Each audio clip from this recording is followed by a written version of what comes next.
আজকের ভিডিওটা আমার মূলত একটা কারণের জন্যই বানানো। তোমাদের সাথে আমি আগেই শেয়ার করেছি যে আমি শারীরিকভাবে অসুস্থ থাকার কারণে এখন সেইভাবে ফেসবুকে আমি ভিডিও আপলোড করতে পারছি না।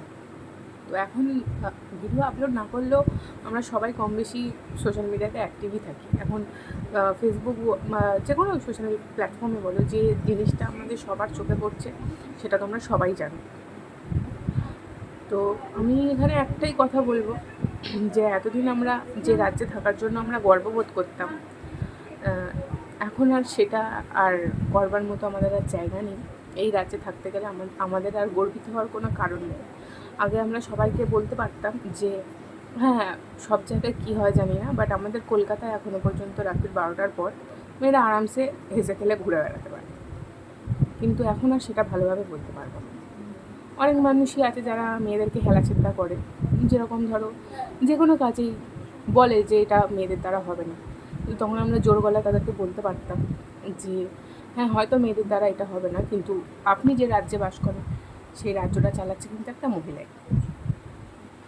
তো এই ঘটনার পর থেকে আমরা আর মাথা তুলে বলো বা যেভাবেই হোক আমরা এই কথাটা আর বলতে পারবো না, কারণ তারা আমাদের চোখে আঙুল দিয়েই দেখিয়ে দেবে যে মহিলা যদি রাজ্যটা চালায় তাহলে এই অবস্থা কেন মহিলাদের। আমি কোনো পার্টিগত বা কোনো কিছুভাবে কথাটা বলতে চাচ্ছি না, আমি কোনো পার্টিকেই সাপোর্ট করি না। তো পার্টির কোনো কথা আমি বলছি না, আমি একটাই কথা বলতে চাচ্ছি যে স্বাভাবিক যা পোস্ট আমরা দেখছি, যা অডিও আমরা শুনছি, এবং কিছু কিছু মহান ব্যক্তি যারা সেলিব্রিটি, তাদের কিছু কিছু ইন্টারভিউতে তারা যে ধরনের কথাবার্তা বলছে, সেখান থেকে এতটাই কষ্ট হচ্ছে, এতটাই খারাপ লাগছে যে সেটা বলে বোঝানো যাবে না। তো এটাই আমার বক্তব্য যে আগে যে রাজ্যে থাকার জন্য আমরা গর্ববোধ করতাম, এখন আর সেই গর্বটা আর আমাদের নেই। তো এরকম ঘটনা আগে অনেক ঘটেছে, আর পরবর্তীকালে কী হবে জানি না। এরকম ঘটনা প্রায়শই ঘটে এবং এরকম কিছুদিন হয় প্রতিবাদ, তারপরে সব ধামাচাপা পড়ে যায়।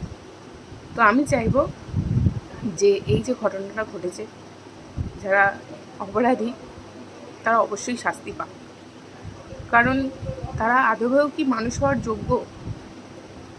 একটা মানুষ কতটা নিচেতে নামলে একটা মেয়ের সাথে, একটা মেয়ে কেন, যে কোনো একটা মানুষের সাথে এত এত জঘন্য একটা কাজ করতে পারে, এত কষ্ট দিয়ে তাকে মারতে পারে। তো হয়তো আলটিমেটলি হয়তো দোষীরা শাস্তি পাবে না, হয়তো সবই যেরকম সব ঘটনাই ধামাচাপা পড়ে সেরকম এই ঘটনাটাও হয়তো ধামাচাপা পড়ে যাবে। কিন্তু একটাই কথা বলবো যে প্রতিবাদ আমাদের করতেই হবে, প্রতিবাদ না করলে কোনো কিছুই হবে না। তাই চাইবো সবাই একত্রিত হয়ে সবাই এই ঘটনার জন্য সবাই প্রতিবাদ করো।